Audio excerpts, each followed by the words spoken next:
and Tampa Motor Mouth in the zone behind the microphone here along with Flying Ryan go share with you. Hey, what's up, everyone? It's gone absolutely different reverse this week from like, okay, so no show prep to too much show prep. Let's go ahead and whittle down what we're going to talk about. But first off, in the NFL, just every week you have so many incredible plays. Like the one that I really thought was awesome was the Vic Bauer doing the Matrix type thing into the end zone, somehow holding on to the ball, unlike Des Bryant sort of failed in his Matrix attempt. I got it. Oh, no, I don't. I really do, but I don't got it. It's not allowed. And then, of course, I know some of you started one of your fantasy football teams. Which Gronk's TD celebration did you like? The one that he was like doing his imitation of one of like the Palace Guards, just walking back and forth, or did you like the other one better? I like the Palace Guard one, even though a lot of people didn't. I thought it was kind of weird, robotic looking, not even really the Palace Guard. But I thought that was pretty interesting, and I'm glad he, at least for that, put it into the context because the game was in London. The other one was just like, okay. Pip, pip, cheerio, Yes. governor. Pip, pip, cheerio, governor. Yeah, some some fish and chips and all that. And, of course, are you shocked? Are you shocked that D'Angelo Hall got ejected from a game? No. Are you ever shocked? Happens. He's just always so respectful and courteous. Yeah, very calm, down-to-earth person who's such a just talented player for the Redskins and that vaunted defense who gives up 30 points a game. Yeah, Jets can relate to doing that, can't they? Yay! And in honor of the, I know I usually do this in a mocking way. We never mock on the sports show. Do we ever mock? We don't even know what the word mocking means. Well, don't worry, out there, we mock so much. We even mock ourselves, but we are omni-mocktional. Is that even a word? I have no idea. We are omni-mocktional. We mock ourselves. We mock everybody else. We are just we are the boss when it comes to mocking. Word up. Word up. Gangnam Style. For shizzle? For shizzle. All right. But then, of course, we had the Bucks in the Thursday night game. And you know how cool it is when you're watching the highlights and you're going, wait, the Bucks are on Thursday night? I'm like, woohoo! I can actually watch this game live. Outstanding. And then you have like disappointment happen because then it's like the game sucks, your team did lose. But the Bucks, I was surprised. I was watching that game with a couple people who were both Packers fans, so they were of course very happy the Vikings were getting stomped. And I'm watching my opponents, yours and another team's fantasy stores go up with Doug frickin' Martin. One of the games I overcame it. The one with my co-host that did not go so well. Dougie Fresh. Dougie Martin. But yeah, it's a big win for the Bucks. The Vikings starting to look like their ship's starting to right back about where we thought they would be. Given I thought they'd be a one-win team, so already 400, 500% better than I thought they would be. At least the Bucks shut this up, so because after a while you got tired of hearing. Yeah. There's the thing. When you have a team that's got a very obnoxious sound effect, you want to shut them up early. That's all I remember about the game. The Dolphins with the Jets. They come out and they have the opening kickoff, Jets, and that was the last time you heard it because they got stomped immediately by a backup quarterback. I usually sing it in a mocking way because we are optional around here. But whatever the word, that's one problem when you make up a word, you forget. He is not Dictionary Britannica. He is not. I make up words. I'm Mr. Malaprop. You know what I mean? This is almost not even Urban Dictionary how bad we are trying to come up with our own words in dictionaries. But coming up with your own words is fun. It's fun. We just don't remember any of them. Yeah, that's true. What can I say? But I usually say in a omni-mocktional. I think that was omni-mocktional. Omni-mocktional style. That I usually sing this in a mocking fashion. But since you did poem the Jets, I will say Miami has a football team, the greatest in the land. Yay! We actually have a football team that's not a complete joke. Yeah, though you do have an injured quarterback. The backup quarterback, honestly, the difference between Tannehill and Matt Moore right now is not that big. Give it a couple years, Tannehill will be well ahead of where Matt Moore is. Matt Moore was a very adequate quarterback last year. He could have been the starting quarterback this year. But, like I said, the difference isn't that great. Matt Moore might actually be a better quarterback than Tannehill at this point. But the Dolphins being a team that wasn't expected to be in contention right now, sitting as the 5th seed, playing the Colts this week, who's sitting as the 6th seed, who had that going. I had one of them, but I didn't have both. If you had both, you're a freaking genius. But they saw at the beginning of the season going, it's not a big enough difference. We're going to go with Tannehill in the future. Let's give him the on-the-field reps now, get him used to the game. And should we need Matt Moore, we still have him. And that was the big thing. A lot of people thought they would trade Matt Moore, get some assets back, and they kept him. And that's when you're seeing the dividends come back. When Tannehill gets hurt, and it doesn't look like it's a serious injury, a bruised thigh and a twisted knee, nothing too major. He might play this weekend against Colts. He might not. I think if there's any question, they should sit him down, just let him get healthy.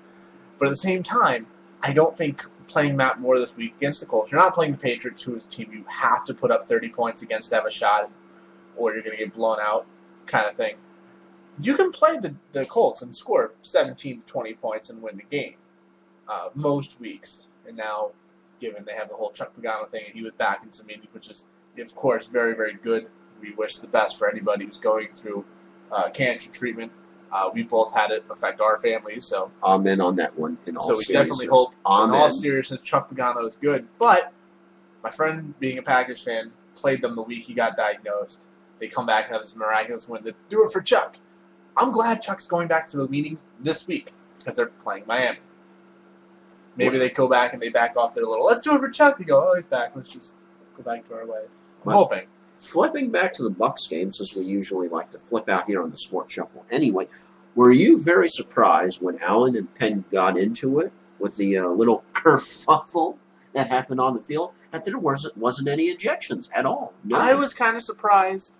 I was not surprised that Jared Allen ended up getting a sack in the next play. Bucs got one back the immediate next possession because the Bucs team was, oh, no, you are not doing that. We're going to let you honor the choice of that move real quickly. And these used to be a divisional rival team, so I do think there is some kind of animosity. Back when it was the Norris division, right? Exactly.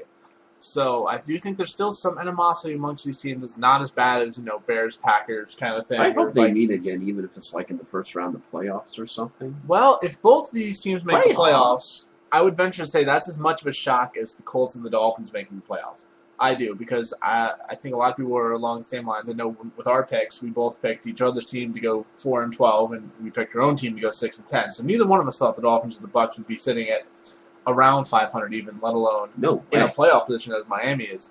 I'd say the Bucs are going to go 2-2 in the next 4. And what do you think the Dolphins are going to do in the next 4? Well, I'm trying to remember. I know the Dolphins played the Colts this week. They play the Titans, and then they play another fairly easy team. I think it's Buffalo the week after. And then I think they played New England. I'm not 100% sure. That might be inaccurate. I will check that while we're looking. That would definitely. But I think they have a chance to go 3-1 and be sitting at 7-4 later in the season. And all of a sudden, at a 7-4 team, you're looking at a team that should be a playoff team, if not possibly a division winner. Let's see what they're playing next. I know they have the Colts and the Dolphins the next 2. It's after that. I'm not sure. The Dolphins? Colts, Dolphins, Bills, and then they play the Seahawks. The Seahawks have not been playing how they were at the beginning of the season. Those are 4 winnable games. I think realistically, I would say they should win this weekend. They should beat the Titans. The Week 12 matchup was the one that you were questioning, correct? Yeah, the Patriots. The thing is, they play 4 very winnable games, and they have the Patriots and the 49ers. Seahawks. Yeah. So that's 4 winnable games. I think they'll most likely go 3-1. Then they play the Patriots and the 49ers. They can come out of that maybe 7-6 if they play well. Somewhere 9-5, 8-6, and then you got the Jaguars and the Bills after that. So I mean, you got a team that can come out and be a solid team and be battling for playoffs. But it's going to start this weekend with the Colts. We're going to see what this team's really made of. But I wouldn't be surprised if Tampa also had a run in them, because they're in a fairly weak division, with the exception of the Falcons. As long as our defense stops using Adderall. Yeah.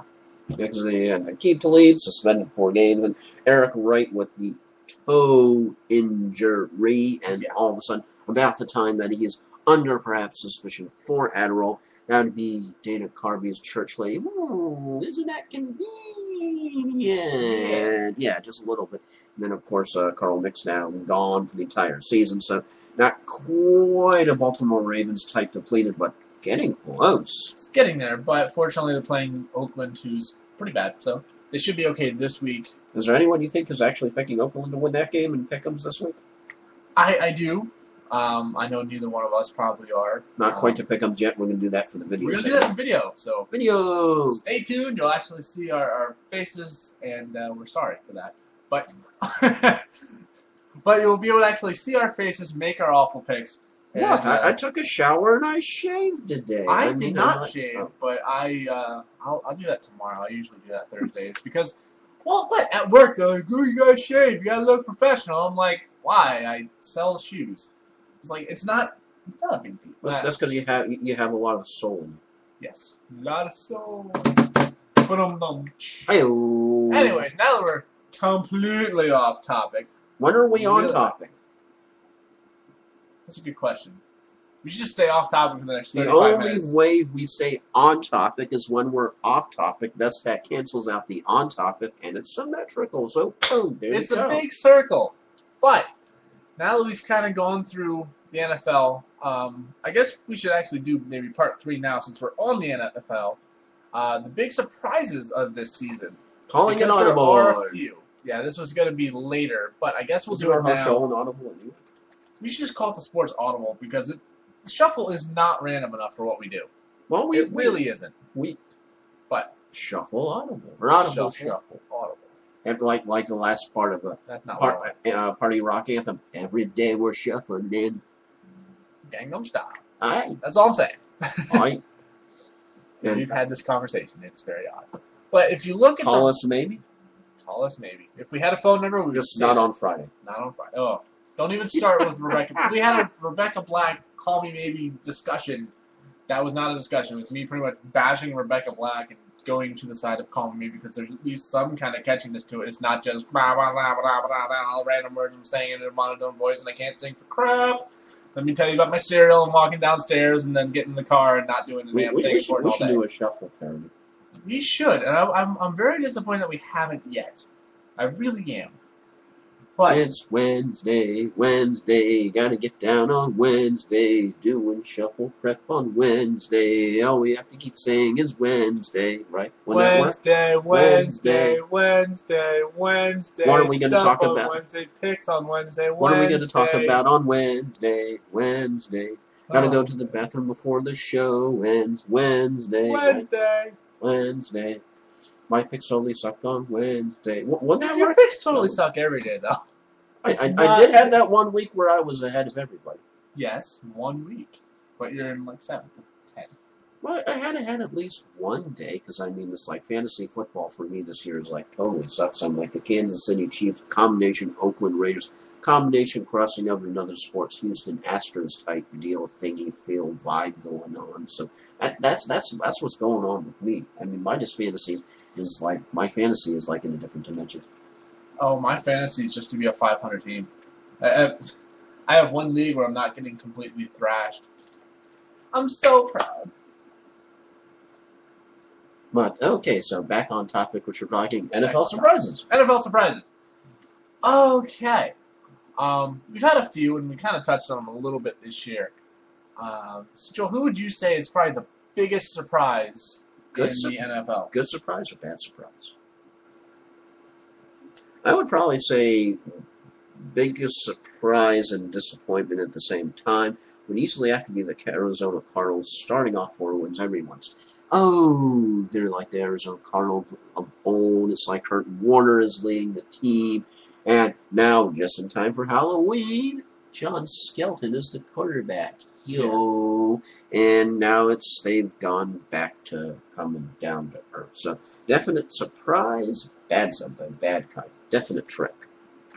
I would have to actually say it's the Vikings, even though they didn't look so good. I thought the Vikings were going to be 1-15. They already got 5 wins. They're right now sitting in 5th in a very tough conference where Green Bay is sitting in 6th, where 500 teams are not plentiful, but they're not in the playoffs. And, 8 weeks in is usually the 500 team still around. So I'm going to go with the Vikings, though I would like to go with Miami. Miami's got some time. Have to do that after you talk about the Vikings, right? Yeah, Miami's got some time to still prove if they're going to hang around. But I think the Vikings are the big surprise, even though I do think they're going to start stumbling very quickly. Who do you think's the biggest disappointment besides the Cleveland Browns? The biggest disappointment has to be the New Orleans Saints. Given coming into the season, they had all the bounty suspensions, they had all of the turmoil, the coaching problems, because of course Sean Payton was suspended for the season. Sean Payton, some were going, yeah, I really do make a difference. Yeah. It's really me. I own you. And then Joe Vitt suspended for the first 6. They went 2-4. They've lost in the last game. Honestly, you expect to have to win 10 games to make the playoffs. They have 9 games left. They need to win 8 to get to that mark. They're virtually eliminated at this point just because you expect 10 wins to get you in. 9 if it's a weak conference. Right now, 6th is 5-3 Green Bay. I think Minnesota's going to fall back. We still have 4-4 Arizona, 4-4 Seattle, Detroit and Tampa Bay still hanging around. I've given up on both the Cowboys and the Eagles, who are both 3-4, just because they haven't impressed me enough. Game of inches for the Cowboys. Game of inches for the Cowboys, putting the hand down just over the line, which you can't fault him for that. Are the Cowboys a cursed team? You know, Romo with like the field goal thingy. You know, Des Bryant with the hand. You don't hear about curses in football, and I don't know what would have sparked it because they did have that great run in the 90s, but they haven't done much lately, and it seems like anytime they're close. I mean, the clock mismanagement in Baltimore, that was atrocious, and it cost them at least a better opportunity to make that. Les Miles thought it was bad clock management. Yeah, that's saying a lot. But that being said, the Cowboys are not a good team. Sorry, all the Cowboys fans. Good fantasy-wise. Not a good team. If you have Romo as your fantasy quarterback, as some of us are stuck doing because Schaub sucked really badly, he puts up good points, even when he throws 4 interceptions. On the field, though, you don't go by fantasy points. You go by results. When you're throwing interceptions for touchdown to defensive linemen, big shout out to Jason Pierre-Paul, the USF guy. He's a monster. He's amazing. And he's the only Giant down get a jersey on Wednesday. Down with JP on Wednesday. Gotta get down on Wednesday. But that'll be our new song. Yeah. We need to write that out. We do, and that'll be something that we'll torture people with at some point over the next couple months. But that being said, I think the biggest surprise, disappointment-wise, has to be the New Orleans Saints. I would like to say the Jets again, because being a Dolphins fan, I'd like to say the Jets, but I'm surprised they have 3 wins You have already. all that talent up there. You have Sanchez, who we rip him, but he is a good Sanchez, he's an adequate quarterback. And if Not you good. look at the numbers, you look at the raw numbers. Last year, Matt Moore, who was the backup, and Sanchez had very, very similar numbers. I actually think Matt Moore was a little bit ahead of Sanchez on the numbers. And people think Sanchez, if you said who do you take, Matt Moore or Mark Sanchez, I'm going to say it's probably 80-20. And if you take the Dolphins fan out of there, it's probably even more lopsided. I'll take Sanchez. But the numbers don't lie. Even Dolphin fans, when it comes to fantasy, they can take the heart out of it and they can look at the numbers because that's what you have to do with fantasy. Yeah, you have to be able to take your heart out of it. Now, given this week, I've got a bunch of buys. I've got the Dolphins defense. I've got Daniel Thomas and Anthony Fasano playing on my fantasy team. Given I've got the Niners defense, Gronkowski and Frank Gore out. I don't have solid backups. The Dolphins defense is solid. Where are you most at the weakest at, would you say? Running back. Absolutely. Same here. I mean, I have Frank Gore and DeMarco Murray. If they're both healthy, I'm fine. It's right now Moore's on injury, Frank Gore's on bye. And of course I'm playing the loudmouth in the league who thinks he's, king of the world, even though he's 4-4. However, I do like that he changed his team name, because I go by my team name is Crippled Farting Ducks. Yes, I know it's immature, but it's awesome. And he changed his name to It's Duck Season, I'm coming for you, you're going down. It's throw down trouble. Let's go through that. I just want to beat him just to be like, bye-bye, you're out of the playoffs. Have fun. If it was rabbit season, and that's right, if he was a rabbit, what would you do? Not again. Sorry. That's one of my favorite teams of all time. Yeah. But that throw down Trevor. But that I think is the biggest surprise for me right now. Now that we are way off topic, and let's see how we're doing on time, because that's probably another issue. Oh, yeah, it might. Oh, yeah, already 20 minutes in. Oh, okay. All right, let's go to a second part. I guess we'll do these in reverse. We're going to talk about the end of the baseball season, of course. Oh, it's like in the Sport Shuffle. I don't know if you've seen on the Facebook Shuffle page. I have what are called intergalactic reverse locks, which you have. It's the either way you win, because if what you say comes true, great, you did great. Then on the other philosophy, too, is if what doesn't happen, you say, well, you see, I still won, because the real philosophy of intergalactic reverse locks is you're locking at the reverse of what usually happens works. You all got that? I think I got that. I'm lost.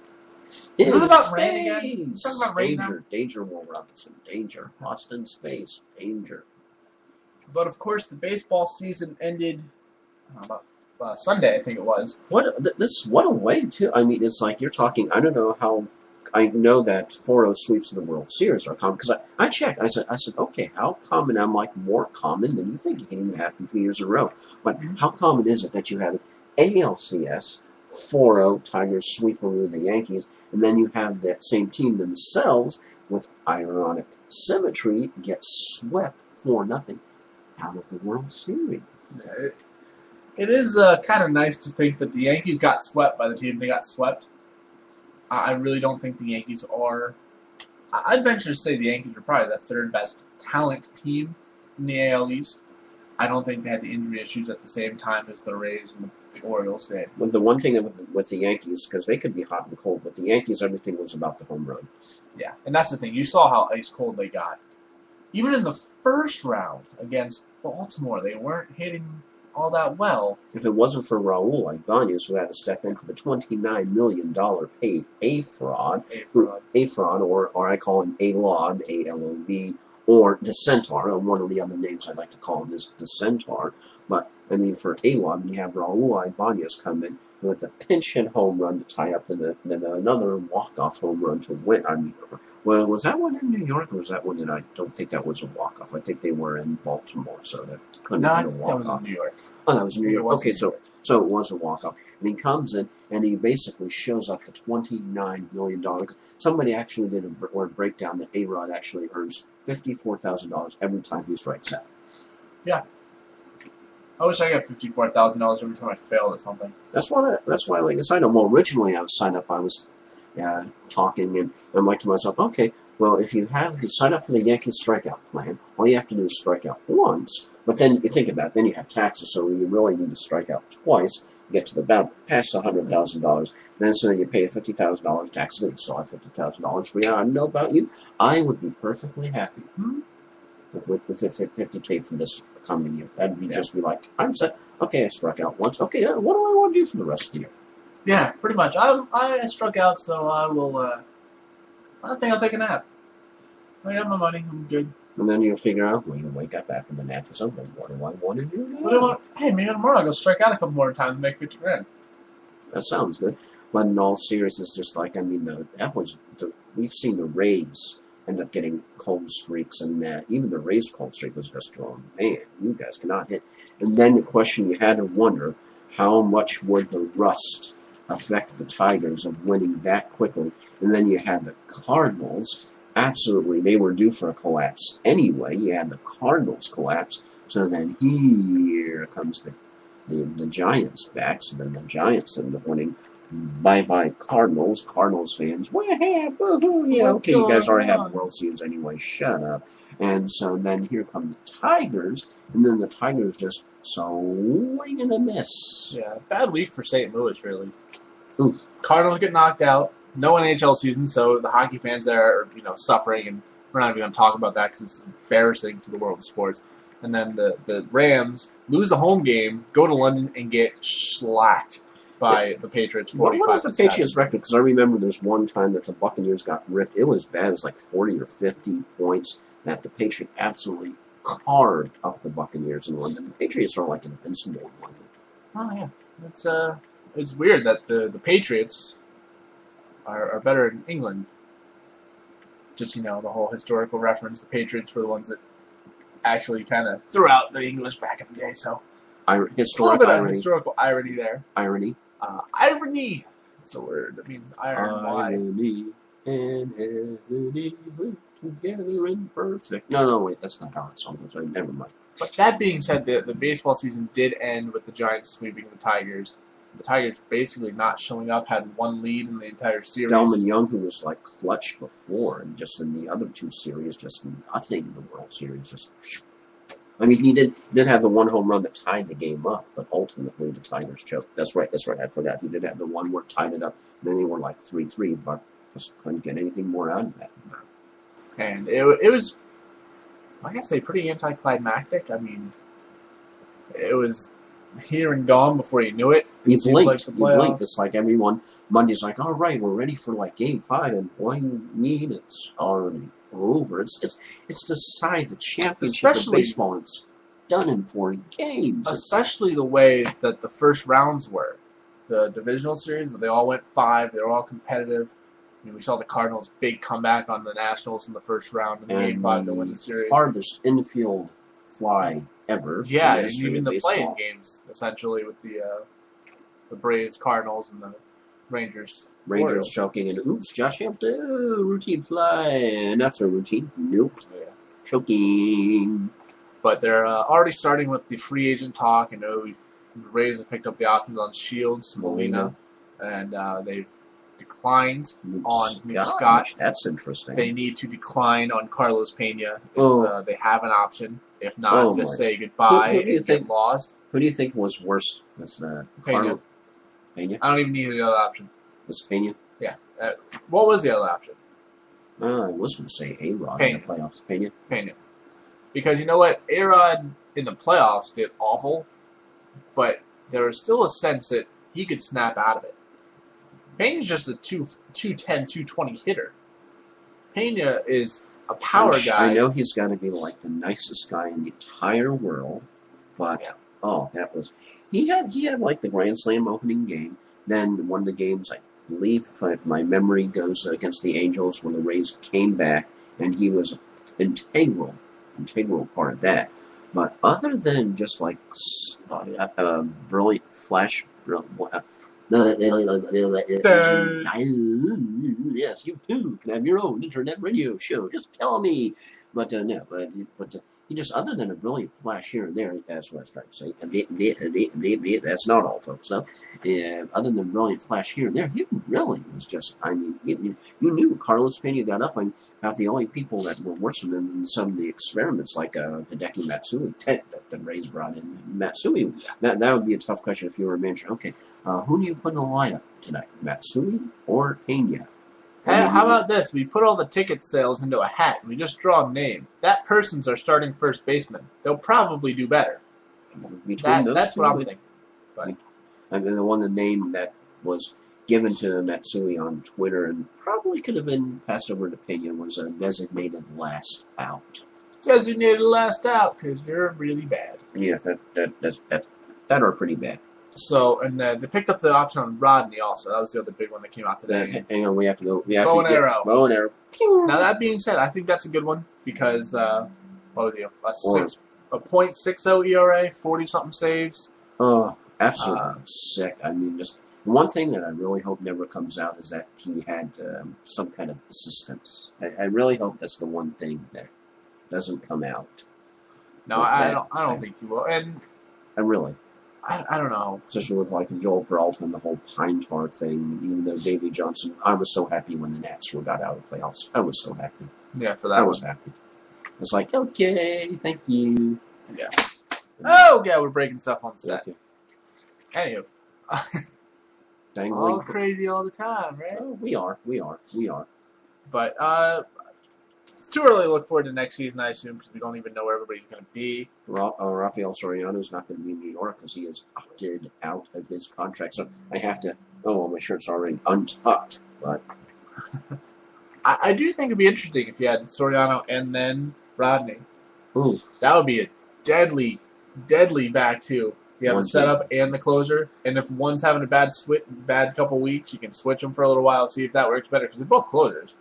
And with Mariano Rivera presumably coming back, I guess the New York Yankees didn't need him, and Rafael Soriano knew they weren't going to need him, so he was getting out of there. Crazy thought. What about Detroit Tigers possibly trying to claim Soriano? As we know, Jose Valverde is he comes in, game is gone. Yeah, he's gone, but that's not crazy. That's not crazy. They might. Shuffle says. I think that's more likely Shuffle than him says. going back to the Rays, Soriano. But that being said, I do think that the Rays, if they had a bullpen equal to what they had this year, they're going to be better next year. I mean, just need maybe one or two more bats.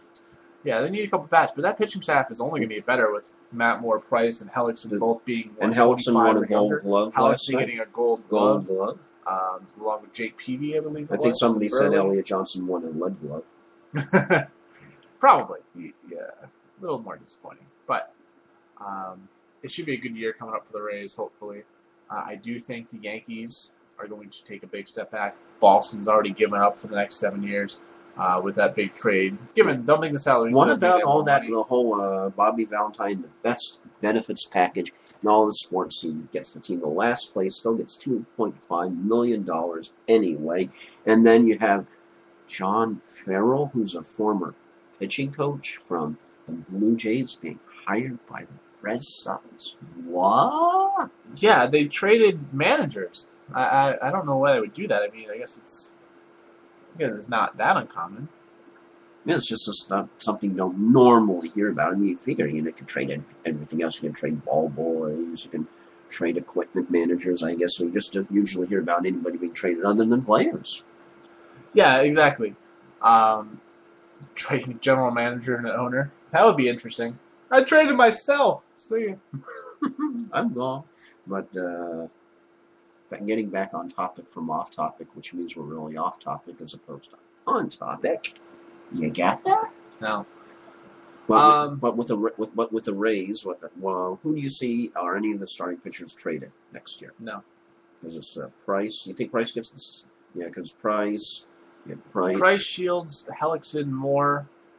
Yeah, they're not going to trade Matt. They're not getting rid of that. They just inked Matt Moore up. Shields, they just picked up the option of David Price. No way in heck. Hellickson just got the Gold Glove. Yeah. Price, Shields, Hellickson, Moore. Wade Davis was an ace in the hole as a closer. Basically, you had another starter in the bullpen the whole year, which was a brilliant move. It really was. Yeah, exactly. You always want that long relief guy, like a starting pitcher, essentially, in the bullpen. Should somebody get hurt, you always have them there to fill in. So you don't see any like blockbuster trades like the Rays. No, but if they do have the assets available, both in AAA and the pros, in the pitching staff, that they say, you want to go get a big bat? We got a couple guys in the bullpen that we don't necessarily need. Does partner him up and pair him up with somebody and go out and get a big bat? It's possible. Especially since you say Upton, does he stay or does he go? That one I'm not sure of. That one will be very interesting. I think Upton will stay. I don't necessarily want him to stay. Agree. As a fan on my own, I don't necessarily want him to stay.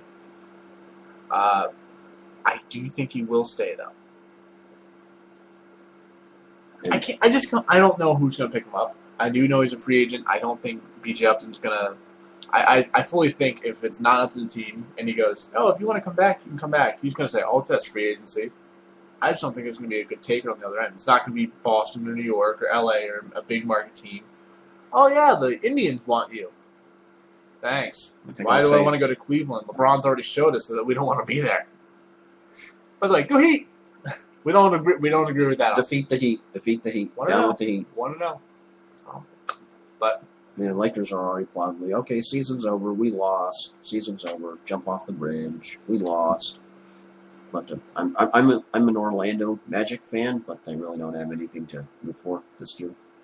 Yeah, they got Dwight Howard a bucket of popcorn and season tickets to the Heat games.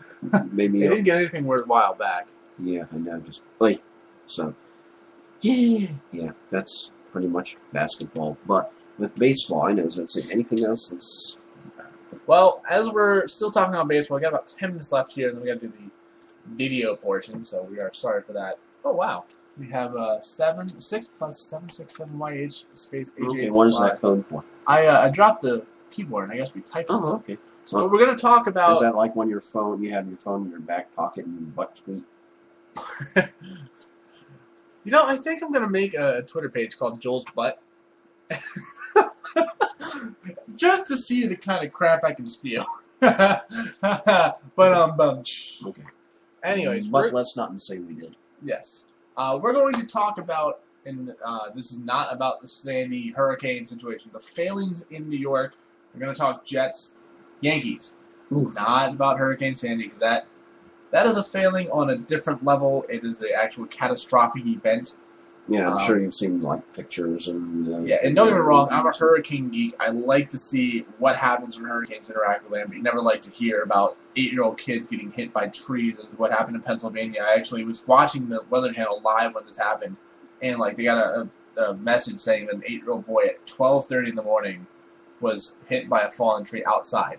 And my first thought was those parents should be arrested, honestly, because why is your child outside in a hurricane after midnight? It blew my mind. But you see stuff like that come up, and I just want to make sure when I say the failings of New York, I'm not saying they're underwater by a hurricane. I'm talking about the sports. Those heroic nurses in the one hospital where they lost not only the main power but the backup power generator. My first thought is, I hope they have the invoice for that generator, because it's like, oh yeah, it can survive a Cat 5 hurricane, and then it like, or if maybe it wasn't properly kept up, because you just have to wonder how a backup power generator doesn't work. But and then they carrying down the infants down the stairs and just and through, not exactly. Anytime, because when you have money, when you tend to have, like, when you think you tend to have a bad day. And then I was watching the Weather Channel coverage, and then you're like, oh, okay, no, you didn't have a bad day. You know how we all tend to make mountains out of molehills? Yeah. Yeah, it does tend to be like that. But which team is the bigger disappointment in New York, the Yankees or the Jets? I would have to say the Yankees, because there's more hype, I think, unless I'm wrong, which I think I am every other time, maybe. Oh, if it's a prediction, every third time. But unless I'm wrong, all kidding aside, unless I'm wrong, I think it would have to be the Yankees out of the two, because you have more history.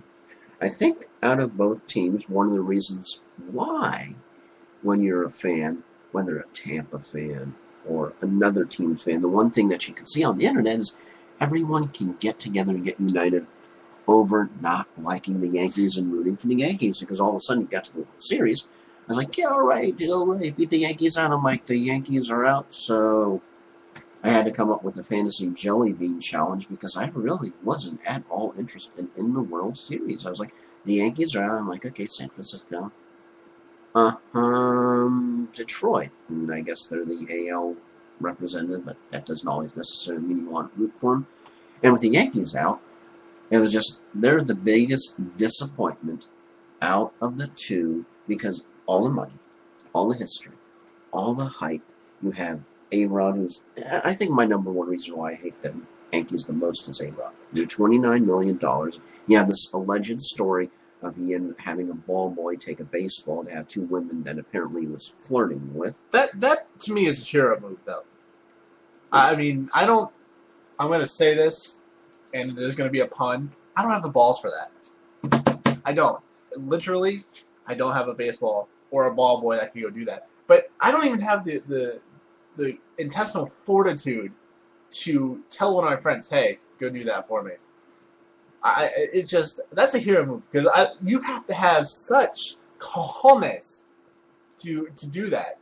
That it's almost sad to the point where it's awesome. Everyone, either you have all the TV cameras, you have everyone out there who has a cell phone or some kind of camera that can get you doing that. Yeah, I mean, this day and age, everyone is pretty much whether not professionally or not paid, everyone's a reporter. Everybody is a tattletale, essentially. Yeah, I don't want to say a reporter, because we're not sitting there actually making any intelligent observations all the time. Okay. But you go, look what A-Rod did. Such a weirdo. Such a bad person. So, it is very interesting. Yeah, I can understand your point of view, because it's like, how many as a man as a guy, and you're looking over and like, man, I wouldn't mind, getting to know them better. And I don't think that's exactly what he. Maybe another definite. Okay, Yeah. before we. You wanted to get acquainted. Before we de-evolve any further than we already have de-evolved. That being said, going back to the original question. Although most of the opposite sex consider us as guys de-evolved anyway, right? Oh yeah. I mean, Then again, they're not wrong. They're not wrong. Let's be honest, they're not wrong. Yeah. We is what we is. But going back to the original question, between the Yankees and the Jets. Question? Yeah, which one was more disappointing? I'm going to say the Jets. For this reason. So you don't agree with the Yankees and with all the payroll, all the history, all the money, idiots like A-Rod? Can't, because I think that Why do you think the Jets? I think that the Jets are the small, the punching bag, the little brother in New York City. The little brother, the Yankees are the big brother. Well, the Yankees are New York sports. They made the playoffs, given they faltered in the championship series, but they made the playoffs. They made a good run. They won their division. They had a good year. The Jets, 2 years ago, were an AFC championship team back-to-back years. Last year, they went 8-8. They go out and get Tebow, and they have this insanely deep defense. All he does is win. And they're 3-5, should be 2-6 because the Dolphins blew the first game against them by missing field goals that should be made. And you have finally, and I heard it this weekend, for the first time I've actually heard it on the telecast with the Jets games. You heard the Tebow. And that is why it's worse, because this is halfway through the season. How much more money they're paying? You think Sandy was a hurricane? Huh. Wait till the Jets fans have Tebow. Or get to the point where Rex Ryan goes, well, think about it. That is going to be a storm, football-wise, of epic proportions. Because Tebow in New York, I don't think he's going to be a good player in New York. I don't think he's got the weapons around him. And frankly, I don't think he's going to be able to be successful there. I think he'd be better off in a place like Cleveland or Jacksonville. Darrelle Revis on defense. Yeah, that was a nice little sparring match with the Dolphins going back and forth. It was karma that Darrelle Revis blew out his knees. Everybody's going nuts. And I love how the Jets were like, we're going to take it to the field. And they were down 17-0 in the first quarter.